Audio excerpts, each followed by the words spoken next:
Nos mandaron a estudiar un pantano contaminado, pero lo que encontramos no era químico ni natural, era algo esperando, bajo tierra.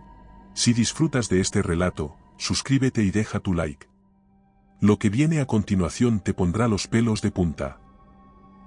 No es el agua lo que te asfixia en un pantano, es el barro que te agarra desde abajo como dedos fríos queriéndote hundir con paciencia, el barro que tapa los oídos, se mete bajo las uñas, y vibra cuando nadie se mueve. Eso fue lo primero que sentí al bajar del helicóptero, esa vibración sorda que no venía del viento ni del motor ni de las hojas, venía del suelo, de la tierra empapada que parecía respirar bajo nuestros pies. Éramos 5 en el equipo, yo, Ramiro Sánchez, hidrólogo de campo, con 6 años de experiencia en pozos contaminados, fisuras naturales, derrames y zonas de fractura. Junto a mí iba Natalia, geóloga estructural, experta en suelos colapsables, Pierre, técnico de perforación y anclaje, Tamara, topógrafa y operadora de drones, y Lucas, nuestro oficial de enlace con la agencia, uno de esos tipos que nunca dicen para quién trabajan en realidad. La zona era parte de una reserva ecológica en Maine, cerca de Dover, cerrada al público desde hacía años por riesgo ambiental, pero lo que nos dijeron esta vez fue que se detectaron anomalías hidrodinámicas, es decir, el agua fluía en dirección inversa bajo ciertas condiciones sin causa identificable. Además, los sensores satelitales mostraban zonas de calor anómalas justo en el centro del pantano, bajo una capa de arcilla densa de más de 2 metros de profundidad. Lo raro era que la temperatura superficial era estable, pero el lodo en la profundidad estaba literalmente hirviendo, como si algo allá abajo estuviera generando energía. Empezamos la caminata hacia el punto caliente a las 6, con la niebla cubriéndolo todo como una sábana húmeda. Los sensores de Tamara mostraban una presión barométrica demasiado baja para la altitud, como si estuviéramos a punto de entrar en una tormenta que no existía.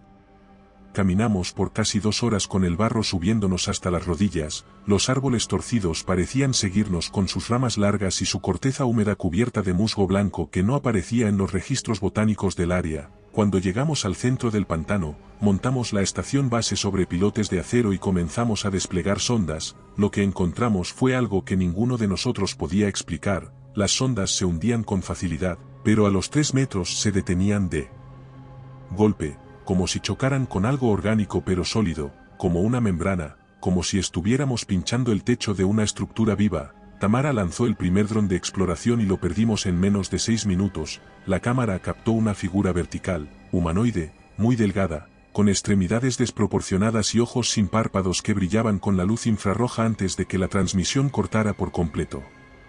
Lucas intentó contactar a la central y su radio solo devolvía estática y un pitido agudo, como si el canal estuviera siendo interferido por algo electromagnético pero biológico, no artificial, y entonces empezó la lluvia, pero no como lluvia normal, no caía, se condensaba en el aire, como si el pantano sudara desde abajo. Natalia encontró en la superficie una sustancia negra similar a queratina mezclada con fibras vegetales, algo que no debería existir, algo que no era animal ni planta. Las muestras se disolvían en minutos al ser expuestas al aire, como si solo pudieran existir en ese entorno cerrado, sellado, regulable.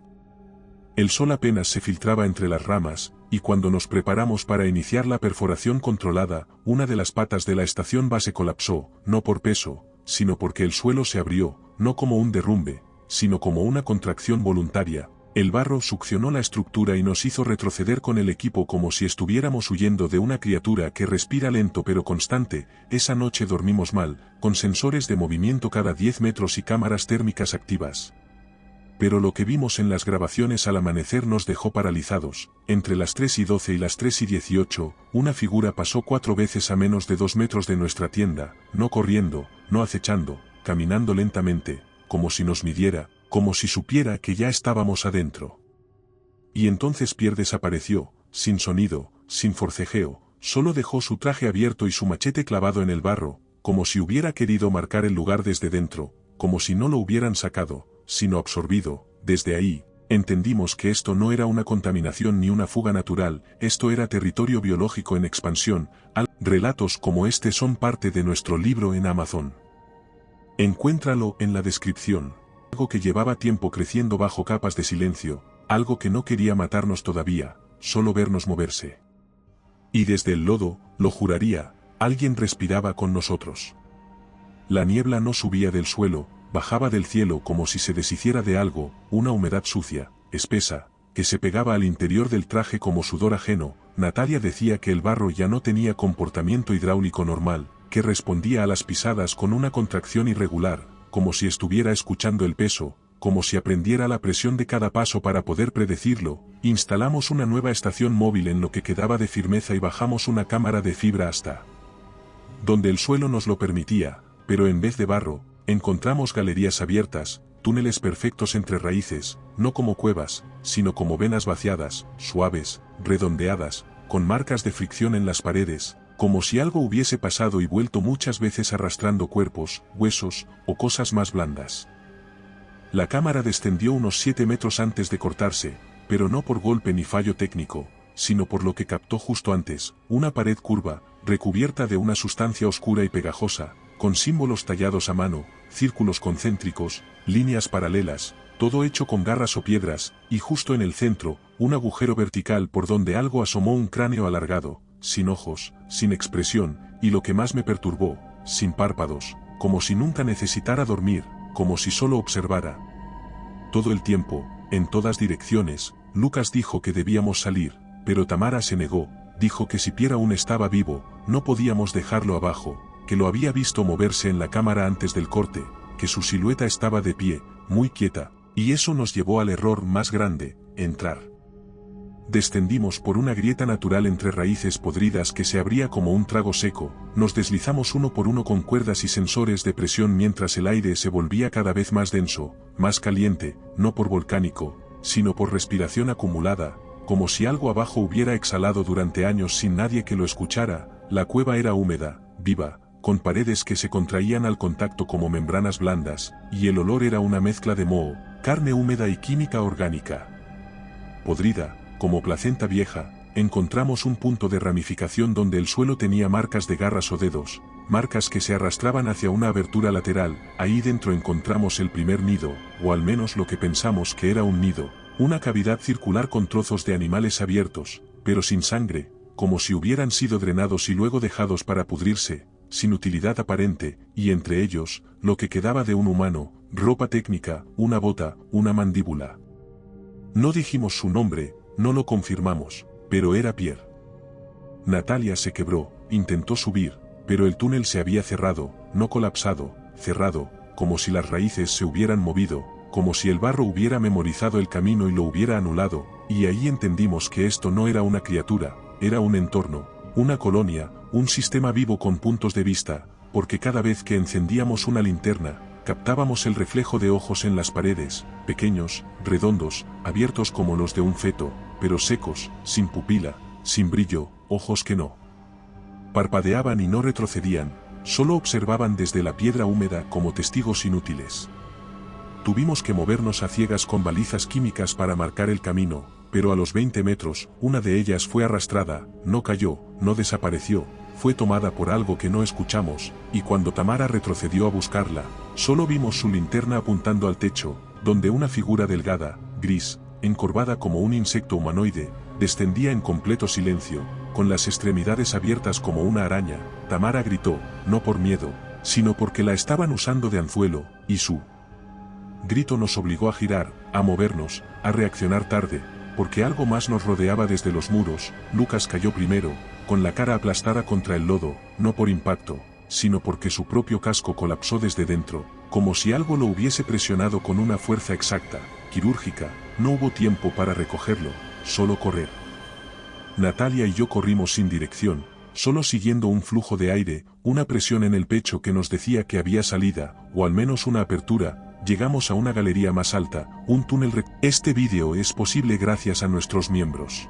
Gracias por hacer esto posible. Cubierto de una sustancia blanca como hongo seco, y ahí, en el centro, otro cuerpo humano de pie, inmóvil, pero con la cabeza inclinada, los brazos pegados al torso, cubierto de costras y raíces, con una sonda aún incrustada en el cuello, una figura irreconocible que parecía haber sido plantada, como si lo hubieran usado para sembrar, para generar más, y entonces escuchamos el clic.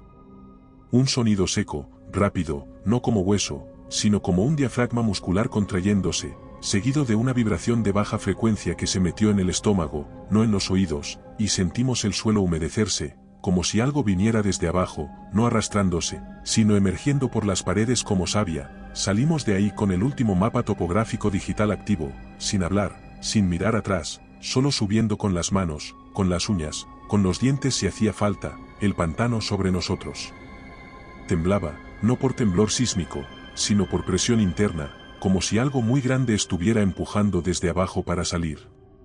No regresamos al campamento, solo queríamos ver la luz otra vez. Cuando emergimos del túnel no salimos al campamento ni al punto de entrada, el pantano había cambiado, las raíces no estaban donde deberían, las marcas químicas se habían disuelto, y el suelo, ahora más firme, estaba cubierto por una fina capa de fibras blancas que parecían crecer mientras caminábamos, la niebla era más espesa, casi sólida, y la luz, si es que todavía era luz, se filtraba desde arriba con un tono verdoso, como si el propio aire hubiera sido alterado por la respiración de esa cosa. Natalia no hablaba desde que dejamos atrás a Tamara y Lucas, solo miraba al frente con los ojos muy abiertos, temblando de forma intermitente como si su cuerpo reaccionara por partes. Avanzamos hacia un claro donde el suelo se abría en un cráter húmedo, de unos 15 metros de diámetro, y allí estaba, el nido, o la matriz, o lo que fuera esa cámara biológica, una cúpula natural hecha de lodo seco y raíces densas, abierta en su parte superior como una boca de útero expuesta, y dentro varios cuerpos colgando de paredes orgánicas, algunos humanos, otros animales, y otros que no eran ni lo uno ni lo otro.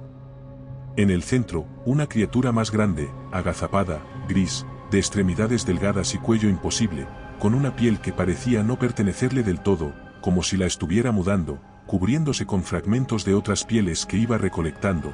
Estaba inclinada sobre uno de los cuerpos, pero no lo devoraba, lo regurgitaba, como si lo formara desde dentro, pieza por pieza, como si fuera un parto en reversa, una especie de clonación orgánica hecha a partir del barro, el hueso y la memoria, y al verla supe que eso no era un demonio ni una bestia ni una criatura de pesadilla, era un modelo exitoso, un organismo perfecto de mimetización, sigilo, digestión lenta, imitación, reproducción, era lo que viene después cuando la cadena trófica colapsa, lo que nace cuando lo muerto se mezcla con lo vivo y ya no se puede distinguir una cosa de otra. Dimos media vuelta y corrimos hacia la zona más seca, sin saber si había una salida o solo más barro. El sonido era distinto ahora, no el clic de antes, sino un gorgoteo profundo, como burbujas rompiendo carne bajo el agua, y los árboles, si es que seguían siendo árboles, se movían aunque no hubiera viento, como si el pantano completo se hubiera despertado. Dejamos atrás el radar, los drones, las muestras, solo cargábamos las grabaciones térmicas y las cámaras que habían resistido al agua. Grabaciones que mostraban siluetas caminando sobre el barro, más de una, a veces dos, a veces 5, y lo peor, aprendiendo. Una de ellas intentó imitar la forma de caminar de Natalia, otra movía los brazos como lo hacía Tamara al pilotar, y una tercera tenía mi espalda. Llegamos a un promontorio más alto, donde la vegetación cedía y por fin encontramos señal, muy débil, pero suficiente para activar la baliza de emergencia del satélite. No dijimos nada. Solo activamos el envío con las coordenadas y el paquete de datos comprimido con todo lo que habíamos visto. El protocolo de extracción indicaba esperar 6 horas, pero sabíamos que no podíamos quedarnos. El pantano empezaba a cerrarse de nuevo, como una herida que se da cuenta de que aún hay infección dentro. Me quité el traje porque no podía respirar, el aire ya no era aire, era humedad viva, y el olor a fermentación comenzaba a volverse metálico, como si algo se oxidara en nuestra sangre sin que aún lo supiéramos. Natalia cayó a los 10 minutos, solo dejó de moverse con los ojos abiertos, mirando hacia el cielo sin nubes, y su cuerpo, sin yo tocarlo, comenzó a hundirse, lentamente, absorbido por el musgo, como si el pantano la reclamara. Me quedé solo, sentado sobre la raíz de un árbol seco, con el sonido de las cosas caminando a mis espaldas, y en ese silencio. Si te está gustando este relato, suscríbete. Y recuerda que comentando nos ayudas a llegar a más gente. Siempre os leemos a todos. Si no sabes qué comentar, siempre puedes poner misterioso en los comentarios. Yo entendí que el demonio de Dover no era un mito, era una forma de vida en pausa, una rama evolutiva enterrada, un experimento de la naturaleza. Que esperó pacientemente, sin ser visto, sin ser nombrado, porque no necesitaba ser reconocido para existir. El helicóptero llegó 4 horas después, no descendió del todo, solo envió una cuerda y me sacaron sin tocar el suelo, sin preguntas, sin expresiones, con guantes dobles y cámaras apuntando, me desinfectaron en una cápsula de cristal, me aislaron en una sala blanca sin ventanas, y me dieron una hoja para firmar donde decía que lo que vi no existió.